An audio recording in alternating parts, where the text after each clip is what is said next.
tem um embasamento científico que me diga o seguinte: olha, você tem uma mutação rara numa paciente mulher e uma mutação rara num paciente homem. Ah, você precisa estudar o homem em detrimento da mulher ou o contrário. Isso não faz sentido, né? O que faz sentido é a gente estudar todas as possíveis, todos os possíveis pacientes que chegam pra gente com aquela determinada doença.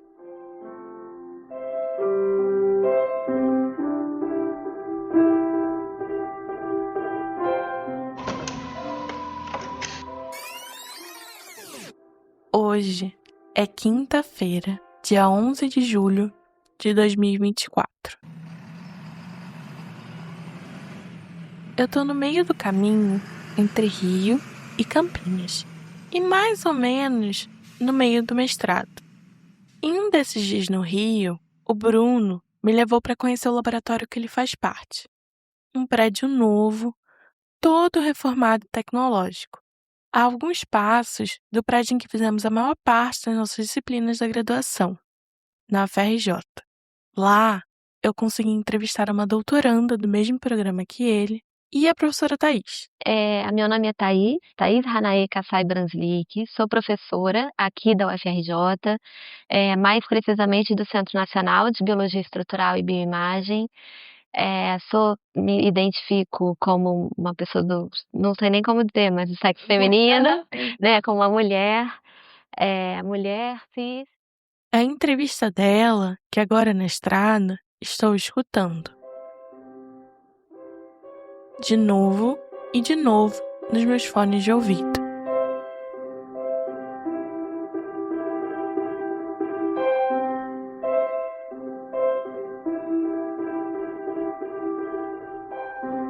Na entrevista, andamos em círculos. Ela sempre acabava repetindo que incluir sexo e gênero nas suas perguntas de pesquisa não faz sentido. Então, o meu filtro não é pelo sexo, o meu filtro é por ter ou não ter a mutação. Já que ela investiga doenças que acometem tanto homens quanto mulheres, para ela, na sua pesquisa, não faz sentido sexo ser um critério na seleção das células utilizadas na sua investigação. Eu seguia com as minhas perguntas, a escutava com atenção, tentando encontrar caminhos possíveis para a maior inclusão de sexo e gênero na pesquisa biomédica. E a gente acabava voltando no mesmo ponto. Não tem um sentido, um embasamento científico para isso, não nesse momento, com as perguntas que eu faço. Só em um momento, ela disse que coletar dados quanto a sexo era importante, no caso dos estudos populacionais. Mas é só uma coleta de dados, porque a gente acha importante depois também entender, principalmente nos estudos de genômica, né? A gente está fazendo um projeto enorme que se chama Renômica, que é a Rede Nacional de Genômica Cardiovascular, onde a gente pretende entender, caracterizar essas doenças na população brasileira. Então, de fato, vai ser importante entender a representatividade de raça, de sexo, mas nesse contexto de comparação populacional, né? Diferente dos contextos de estudos celulares e moleculares da doença em si, dentro da célula, por exemplo.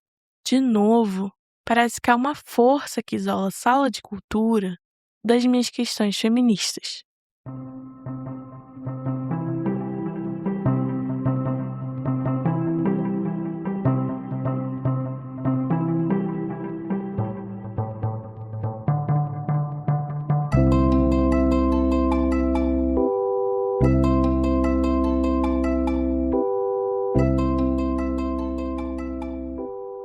Eu sou Fernanda Mariá, farmacêutica, mestre em divulgação científica e cultural e faço parte do podcast Mundaréu. Esse é o 4º episódio da série Feminista in Vitro, uma série de ficção baseada em evidências científicas.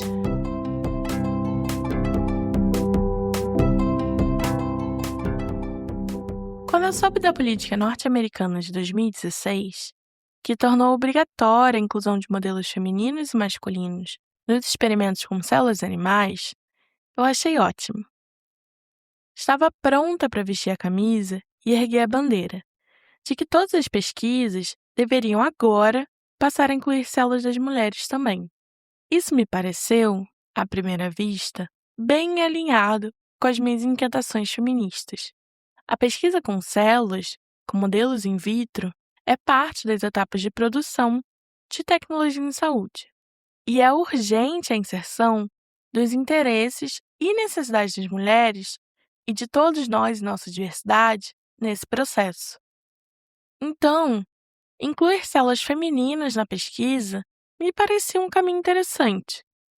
E foi à procura de caminhos como esse, para fazer perguntas feministas com modelos in vitro, que embarcamos nessa viagem pela célula. Ou pelo menos, eu embarquei e você topou me acompanhar lá no primeiro episódio. Recomendo começar por ele se você ainda não tiver escutado.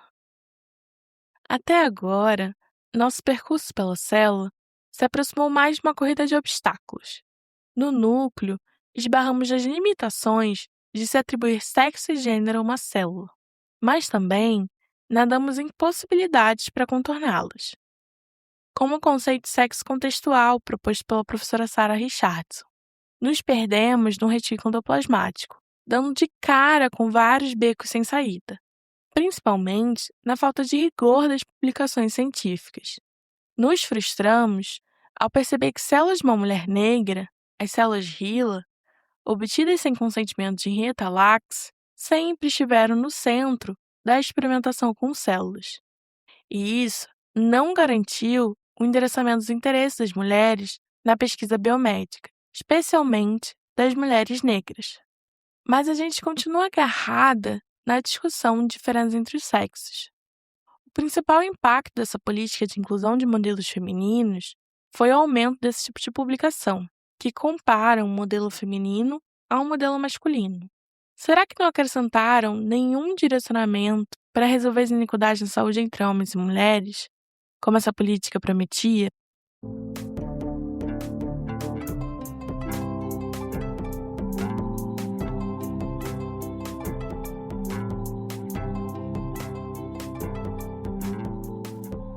Nesse momento, estamos agarradas também a uma proteína, sintetizada a partir de um trecho de um cromossomo sexual. Somos carregadas no interior de uma vesícula pelo citosol. O citosol é o líquido gelatinoso que preenche toda a célula, como a clara do ovo. É nele que ficam as organelas e partes celulares imersas. E aqui estamos, boiando neles suspensos, no interior de uma pequena bolsa em movimento, juntas da proteína. Quantas voltas serão necessárias para encontrarmos uma saída?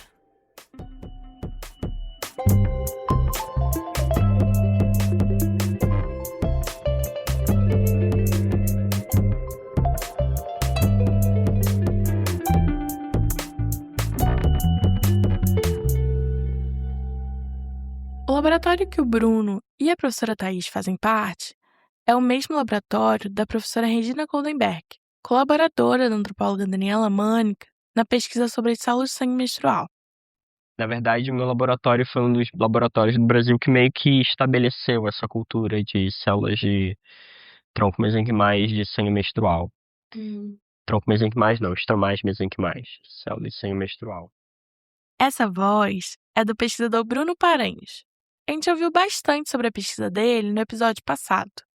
O grupo de pesquisa que ele faz parte ainda trabalha com as células de sangue menstrual hoje em dia, para produzir organóides hepáticos.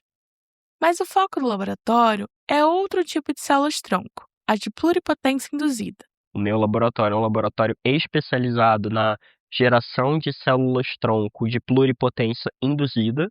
É uma técnica na qual é possível coletar o sangue de uma pessoa, a partir das células sanguíneas dessa pessoa, desdiferenciar elas em células-tronco e, a partir daí, gerar diversas outras células de diferentes partes do corpo.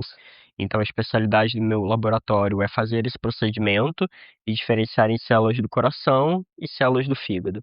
Basicamente, são células que, a partir de um procedimento no laboratório, perdem suas características e funções específicas iniciais.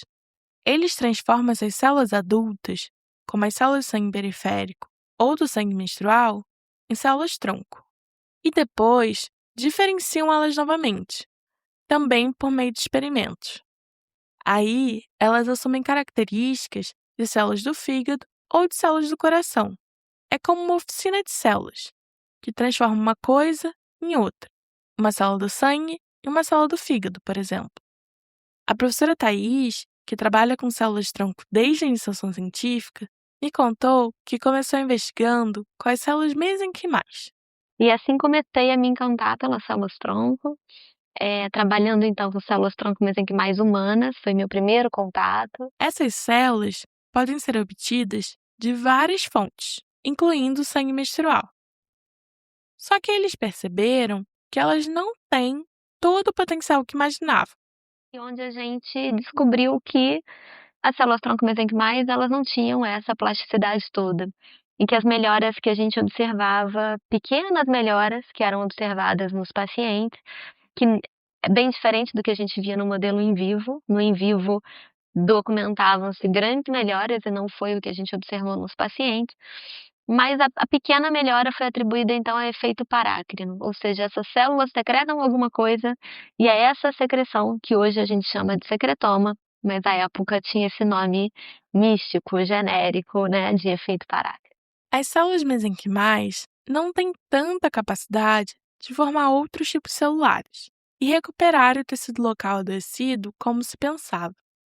A melhora que tinha sido observada em modelos com animais era mais pela secreção de substâncias por essas células, como se elas soltassem um tipo de medicamento, ao invés de recuperar o órgão ou o tecido a partir da substituição com novas células, como se esperava. De qualquer forma, elas ainda são bastante utilizadas na pesquisa biomédica, com muitas possibilidades de estudo e de aplicação. Mas não são a melhor escolha para as perguntas de pesquisa da professora Thais. Mas meu objetivo principal sempre foi tratar doenças cardiovasculares. Então, a nossa busca sempre foi para buscar uma célula que tinha capacidade de se diferenciar na célula cardíaca para substituir aquele tecido que foi perdido por um infarto, por exemplo, né, por um insulto isquêmico. Então, a mesenquimal não respondia esse problema. As células-tronco de pluripotência induzida foram uma virada de chave na investigação com células-tronco e também na pesquisa da professora Thais. Com elas, foi possível que ela conseguisse produzir células do coração para seus experimentos, os cardiomiócitos. Até que houve-se a descoberta em 2006 das células-tronco de pluripotência induzida. Então, aquele momento foi uma virada de chave, né? Assim, todos os nossos problemas se resolveram. Que a gente teria uma célula-tronco humana, autóloga, Autóloga quer dizer uma célula do mesmo paciente. e que poderia me dar uma fonte infinita dessas células tão especializadas que são os cardiomiócitos. E desde então eu tenho trabalhado com células-tronco de pluripotência induzida nos mais diversos modelos. Eu até saí um pouco o foco da terapia celular em si para o estudo da modelagem in vitro de doenças cardíacas. Então, assim, foi uma ferramenta que me possibilitou estudar e explorar o que essas células humanas, como é que a doença se desenvolve a nível celular.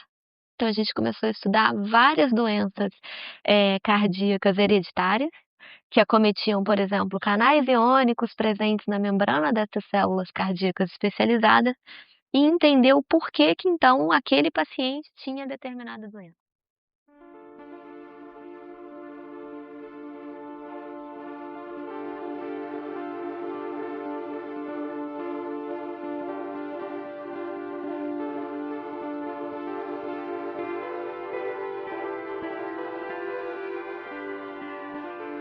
A gente está passando perto de um desses canais iônicos, que controla a entrada e saída das partículas com carga na célula, os sais. Vem cá, se você olhar por aqui, você consegue ver, ali. Parece um fuxico que se projeta para além do contorno da célula, a membrana plasmática, mas a gente está vendo só uma parte dele, a ponta do iceberg. Ele atravessa toda a membrana e se projeta do lado de fora, funcionando como um túnel, um canal. É parecido com a proteína que escorregamos para entrar aqui na célula, só que é específico para partículas carregadas eletricamente. A vesícula nos carrega para bem perto da membrana plasmática. Será que vamos ser secretadas para fora da célula? Parece que estamos naquelas cápsulas de filme no espaço, só que ela não é transparente. Só conseguimos espiar através de pequenos poros, como um olho mágico. Já tentei romper essa estrutura.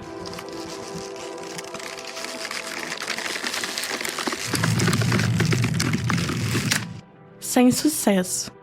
Ao cutucá-la, ela vai e volta como um elástico. Quase me acertou o rosto.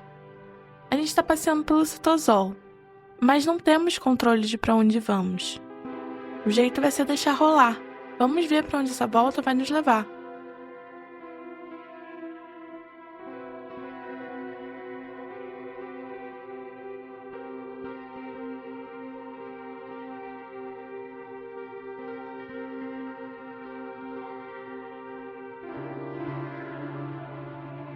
Todo o debate sobre a inclusão de modelos femininos na pesquisa biomédica começou na década em que eu nasci. Lá nos anos 1990, foram publicados os primeiros trabalhos que descreviam as limitações dos estudos que incluíam apenas modelos masculinos. Foi nessa época que a importante agência norte-americana de pesquisa biomédica, o Instituto Nacional de Saúde, o NIH, tornou obrigatória a inclusão de mulheres e minorias étnicas como participantes de estudos clínicos. Essa medida foi seguida por diversas regulamentações ao redor do mundo de ensaios clínicos, a etapa da pesquisa que é feita com pessoas. Todo esse discurso se baseia na inclusão de mulheres e pessoas negras porque se pressupõe que esses corpos sejam diferentes, até do ponto de vista das células. Um marco importante nessa narrativa foi o trabalho publicado por Annelise Berry e Elvis Zucker em 2011. Ou seja, alguns anos antes daquela política da NIH que torna obrigatória a inclusão de modelos femininos e masculinos ser criada. Essas pesquisadoras norte-americanas conduziram uma revisão sistemática da literatura para ver se havia alguma preferência por modelos masculinos ou femininos, tanto em modelos in vitro quanto in vivo, ou seja, tanto com células quanto com animais, em diversas áreas de ciências biológicas. E o que elas encontraram é que para cada 5 artigos publicados na área de neurociência ou na área de farmacologia que utilizavam somente modelos masculinos, apenas um artigo era publicado na época utilizando modelos femininos. Para mim, um caminho a seguir dessa discussão seria questionar a centralidade do homem cisgênero branco na produção de tecnologia em saúde. Só que dos 52 artigos que eu analisei sobre a diferença entre os sexos em células-tronco, apenas 3 artigos fazem esse questionamento. E o fizeram de maneira rasa.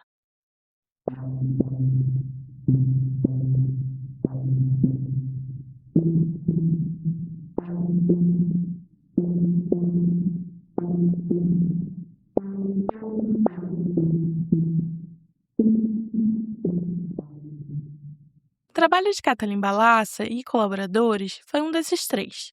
Eles realizaram um estudo epidemiológico com células-tronco hematopoéticas. Esse nome complicado significa que são células-tronco da medula óssea responsáveis pela formação de células do nosso sangue. Os autores investigaram a associação de certos genes à sobrevivência dos pacientes após o transplante com essas células-tronco. Ou seja, se a partir de trechos específicos do material genético era possível prever quão bem-sucedido seria o tratamento. Nessa publicação, que saiu em 2018, esses pesquisadores da Hungria discutem que os centros de transplante ao redor do mundo favorecem doadores masculinos. Eles argumentam que o recrutamento dos doadores é focado em pacientes homens. Os resultados do artigo questionam a prática atual, que indica que o sexo do doador e do paciente transplantado sejam o mesmo. Eles avaliaram a sobrevivência dos pacientes após o transplante com células-tronco hematopoéticas para o tratamento do câncer e observaram que nos transplantes com doadoras mulheres, a sobrevivência dos transplantados foi maior. E ainda, que combinar o mesmo sexo doador e paciente transplantado não apresentou nenhuma vantagem. Esse resultado é bem interessante para pensar nas células de sangue menstrual. Lembra que eu falei que a pesquisa com essas células representa apenas 0,25% das publicações com células mesenquimais? A justificativa para sua baixa utilização é devido à sua marcação como uma célula feminina, e que, por isso, só poderia beneficiar mulheres.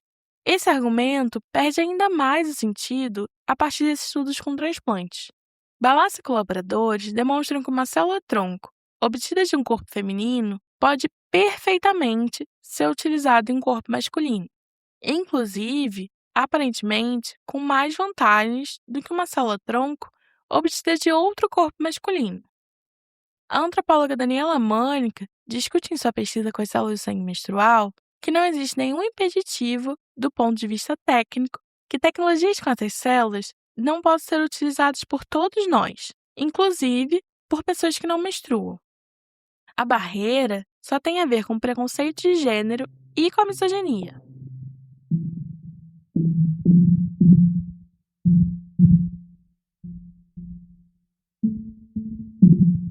Essa publicação de Balas e colaboradores compõe um conjunto de 11 publicações, parte das 52 que eu mapeei na minha pesquisa de mestrado. Eu juntei nessas 11 publicações artigos que comparam a eficácia de uma intervenção terapêutica com células-tronco entre um grupo masculino e um grupo feminino. Esse conjunto de artigos evidencia que existem perguntas relevantes sobre sexo e gênero a serem feitas no cotidiano de diagnóstico, tratamento e cuidado em saúde com células-tronco. Existem perguntas interessantes atravessadas por sexo e gênero no dia a dia do laboratório e da pesquisa experimental. A minha conclusão principal com a análise desse mapeamento de artigos é que sexo e gênero não são questões exclusivas das células de sangue menstrual. Sexo e gênero fazem parte do contexto de pesquisa com células-tronco em geral.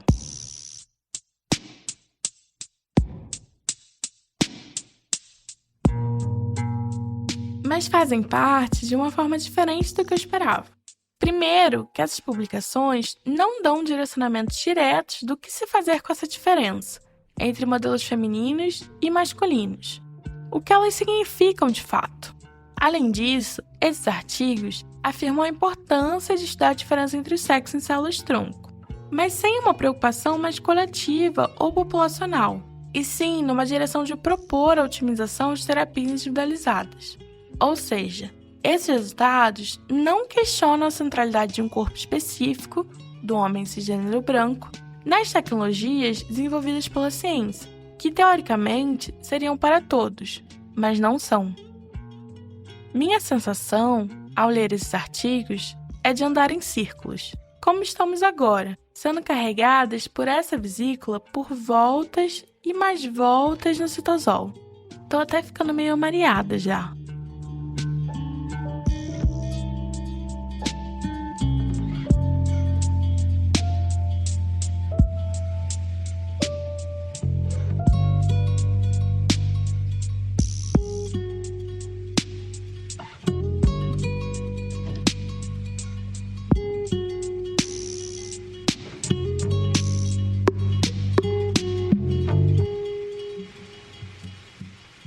Voltando para a entrevista com a professora Thaís, ela me explicou que trabalha na interface clínico-básica. Funciona assim: ela identifica pacientes com doenças cardiovasculares hereditárias e constrói modelos com células desses pacientes para investigar essas doenças, especialmente as que acometem os chamados canais iônicos. É essa a especialidade da pesquisa dela. A pesquisa da Thaís procura entender quais alterações do material genético, as chamadas mutações gênicas, são responsáveis pelo impacto na função dos cardiomiócitos, as células do coração. Eu trabalho com células-tronco de pluripotência induzida, no momento com um trabalho de modelagem. Então, eu faço modelagem de doenças canalopatias, né, de doenças cardíacas hereditárias que acometem os canais iônicos da membrana desses cardiomiócitos. Então, entender um pouco como é, né, a fisiopatologia dessas doenças, o porquê que essa doença acontece, o porquê que aquele paciente tem aqueles sintomas e o outro parente dele que tem exatamente a mesma mutação não tem. Então, o que a gente tem aí de diferença que protege um ou que deixa o outro mais suscetível? E também os estudos com suscetibilidade e resistência ao desenvolvimento de cardiotoxicidade pós-tratamento com quimioterapia. Antes de terminar a entrevista, ela resumiu que suas escolhas de pesquisa não são atravessadas por sexo e gênero. Então, eu acho que é mais uma questão de direcionar para sua pergunta científica o que atende melhor, do que de fato segregar se veio de um homem ou de uma mulher. Só que as nossas perguntas científicas não são apenas decisões individuais sobre modelos e protocolos. Nossas escolhas são influenciadas pelo nosso contexto científico e social. A professora Sarah Richards, que a gente ouviu sobre o conceito de sexo contextual no núcleo, fala sobre esse problema de uma forma interessante. Ela discute como custo, disponibilidade de amostra, habilidade técnica e base disciplinar direcionam decisões para a escolha dos modelos. Por exemplo, a baixa utilização de células de sangue menstrual significa que, mesmo sendo de fácil obtenção, essas células não estão facilmente disponíveis no cotidiano do laboratório e que poucos resultados são publicados com elas. Com poucos achados novos, não há uma alavanca para novas perguntas, o que retroalimenta sua baixa utilização. Um círculo vicioso que privilegia algumas escolhas, técnicas, protocolos e perguntas em detrimento de outra.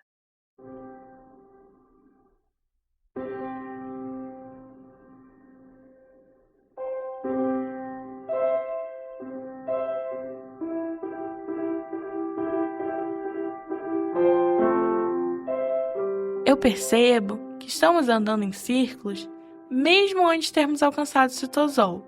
Desde que mergulhamos no núcleo, a gente percebeu que a inclusão de modelos femininos não se traduz na preocupação com sexo e gênero na pesquisa biomédica, mas a gente continua avaliando se pode ser uma solução para a desigualdade entre homens e mulheres na saúde. É um vacilo meu, eu reconheço. Eu sigo insistindo em fazer a gente rodar nesse círculo. Agora, a gente só consegue enxergar a célula por esses pequenos poros na vesícula, que parece um olho mágico. Mas ver o interior de uma célula dessa forma também me lembra outra coisa.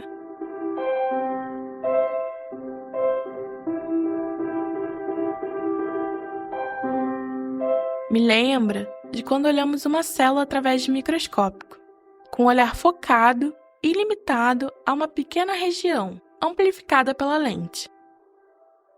Os cientistas biomédicos, quando utilizam modelos mentais com células, olham principalmente através de microscópios, aumentando essas células, tornando-as visíveis aos nossos olhos através do equipamento.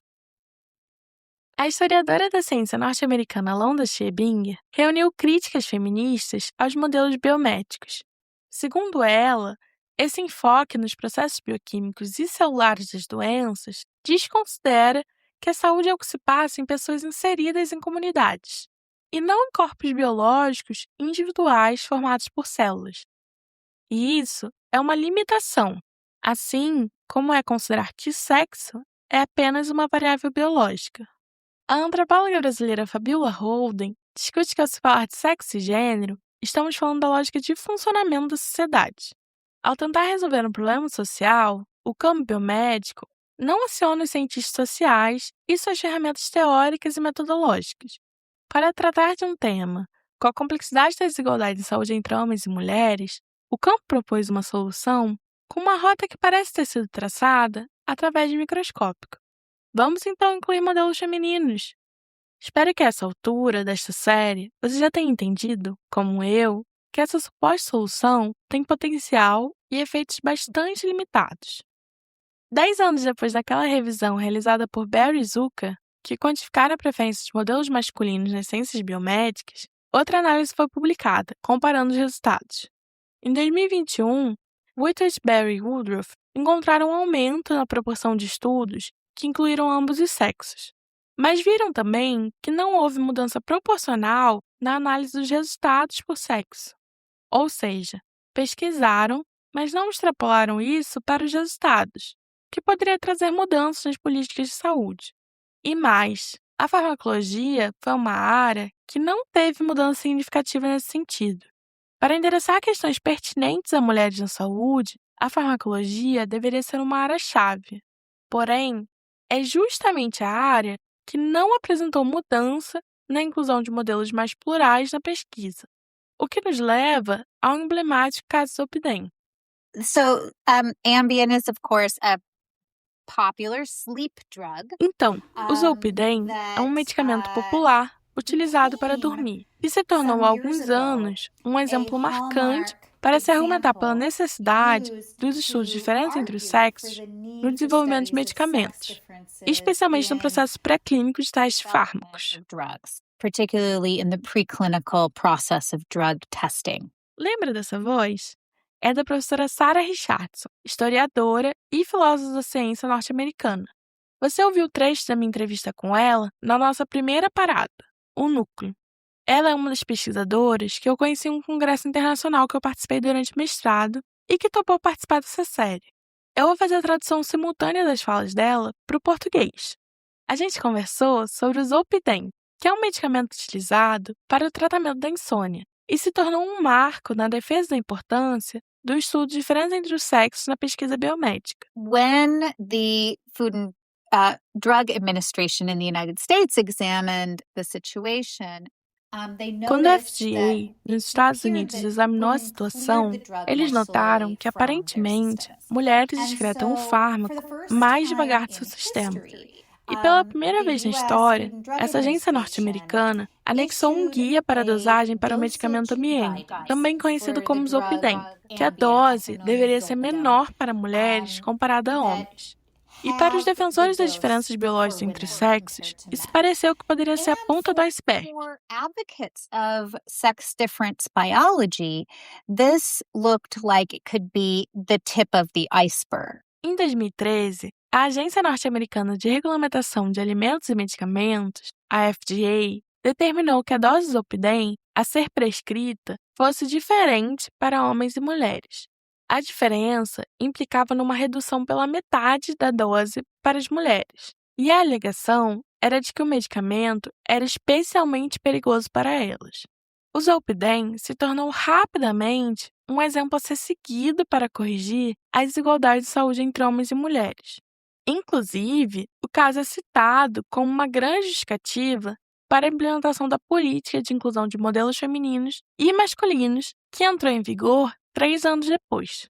O caso Zolpidem é tratado como a ponta do iceberg. Sugere que talvez toda a produção de tecnologia em saúde deveria ser revisitada. Perhaps all drugs should have sex-specific. Talvez todos os medicamentos devessem ter doses sexo-específicas, eles sugeriram. Olhando para a história de não examinar a diferença entre os sexos, imagine os danos que podem estar acontecendo. Mas, atualmente, a história que eu e meus colegas no Genocide Lab contamos é a narrativa desvendada nos anos subsequentes. Acabou que não existe nenhuma relação entre a excreção do fármaco Zolpidem, a sua liberação para fora do nosso sistema, e reações adversas. Na realidade, não há nenhuma evidência consistente de diferença entre os sexos em reações adversas ao Zolpidem. E que a justificativa por trás dessa redução da dose pela metade tem mais a ver com o pedido de uma companhia farmacêutica para, de alguma forma, conseguir para um fármaco fracassado uma aprovação pela FDA nos Estados Unidos. O que a Richardson me chamou a atenção é que, se a gente analisar mais atentamente, é possível perceber vários buracos nessa história. Nenhuma outra agência ao redor do mundo seguiu essa decisão. Aqui no Brasil, nenhuma bula do Zolpidem, as que encontramos no site da Agência Nacional de Vigilância Sanitária, a Anvisa, faz menção às diferenças na dosagem entre homens e mulheres. A gente encontra também falta de consenso na literatura farmacêutica para a mudança dessa dose. Greenblatt e colaboradores discutem que essa redução da dose para mulheres não foi baseada em evidências científicas. Demonstram que não há diferenças significativas entre os sexos no metabolismo deste fármaco. Richardson e colaboradores recontam essa história em um artigo publicado em 2023. Elas demonstram que não há nenhuma relação entre a absorção e excreção desse fármaco com efeitos adversos. Na real, essa redução da dose pela metade tem a ver com uma decisão pragmática em um processo controverso de aprovação de medicamentos. Because after all, it certainly is alarming. Afinal, certamente é alarmante a ideia que a pesquisa médica não tenha sido feita com mulheres, ou que possa existir por aí uma classe de medicamentos que esteja performando pior em mulheres comparada a homens. E certamente existe uma história de androcentrismo na medicina. Mas o lado oposto dessa situação raramente é considerado. que são os perigos de quando superenfatizamos uma categoria crua. Category. A professora Sarah Richardson reconhece que é preocupante que a pesquisa biomédica tenha sido feita excluindo-se mulheres. Só que ela chama atenção para os perigos se enfatizar demais a categoria sexo, de uma maneira simplificada e reduzida. Meaning that the dosage recommendation in the United States will O que significa que essa dose recomendada nos Estados Unidos vai subdosar alguns homens, ou ainda superdosar alguns homens e subdosar muitas mulheres. E, de fato, nenhum outro país seguiu essa dosagem sexo-específica estadunidense por essas razões. Então, na realidade, acabou se tornando uma narrativa sobre as complexidades da categoria sexo e que você realmente precisa procurar pela fonte que causa essa variação. E que, nesse caso, as diferenças entre os sexos foram superestimadas, com danos em potencial. And in this case, sex differences were overdone, with potential harms. A recomendação dessa dose diferente dos opiniões nos Estados Unidos pode ser menos do que necessária para mulheres, e também pode ser mais do que necessária para homens. Porque a diferença não é entre homens e mulheres, é em uma variável relacionada ao sexo, ao peso corporal. A solução dada foi uma simplificação tamanha que coloca muitas pessoas em risco. Então, na realidade, o caso do Ambien é atualmente ensinado em faculdade de medicina não para mostrar a importância da diferença entre os sexos, mas para demonstrar as falhas no raciocínio e na produção do conhecimento que podem acontecer quando pensamos de uma maneira binária sobre sexo. O que é uma reviravolta realmente adorável, que eu estou grata por existir esse caso de estudo que auxilia pessoas a entenderem nuances e a refinarem seu pensamento. Em vez de um marco na defesa dos estudos da diferença entre os sexos, o Zolpidem se torna um exemplo de que, se queremos mudar a desigualdade em saúde entre homens e mulheres, precisamos de soluções mais complexas. As políticas de obrigatoriedade de inclusão de modelos femininos, institucionalizadas em agências de financiamento e editoriais de periódicos Norte Global, parecem mais uma tentativa de se blindarem às críticas do que uma mudança efetiva.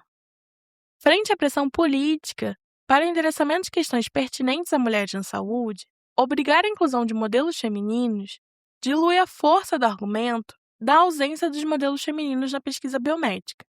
E essa solução ainda tem sido feita com sérias falhas teóricas e metodológicas. Quando eu conversei com a professora Thaís, eu estranhei a insistência dela em afirmar que não fazia sentido pensar em sexo e gênero na sua pesquisa com células, que não são critérios na seleção das células utilizadas e nem atravessam suas perguntas. Como uma parte do nosso corpo não seria atravessado por sexo e gênero. Depois de todas essas voltas pela célula, eu percebo que realmente é uma cilada atribuir sexo e gênero a uma célula. As células têm cromossomos sexuais e são obtidas de corpos que têm sexo e gênero, mas essas são categorias muito mais complexas do que podemos simular em uma placa de Petri. Será que não existem outros caminhos, além da atribuição como feminina e masculina, para se inserir sexo e gênero na pesquisa com células?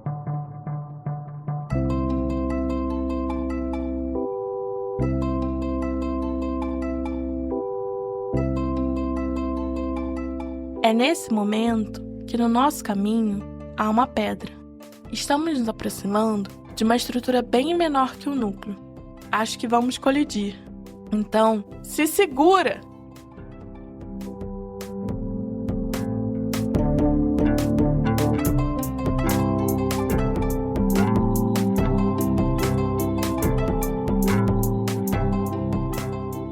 Se você quer saber que perigos vamos ter que enfrentar agora, você vai ter que ouvir o próximo episódio, que já vai estar disponível no site do Mundaréu ou no seu tocador favorito. Esse foi o episódio O Citosol. Obrigada pela escuta! Mais informações sobre as pesquisadoras, a pesquisa e o projeto do Mundaréu você encontra na nossa página mundaréu.labjor.unicamp.br/feminista in vitro. Agradecemos o apoio de toda a equipe do Mundaréu e do Labirinto que contribuíram com a produção dessa série. Valeu!